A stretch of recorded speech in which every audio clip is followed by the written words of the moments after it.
నేను ఒక పర్సన్ ని, సామాన్యురాల్ని నేను అమ్ముతున్నా. ఓకేనా?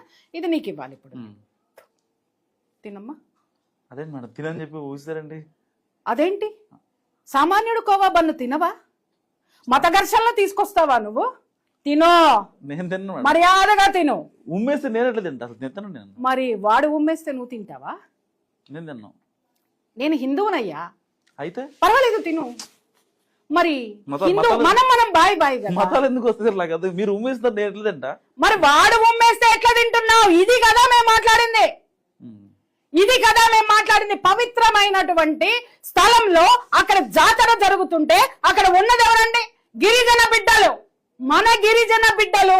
వాళ్ళకి ఈ విధమైనటువంటి బన్నులు నాసిరకమైనటువంటి నాణ్యత లేనటువంటి ఫుడ్ని ఇస్తూ రోజుకి 1000 బన్నులు అన్నారు.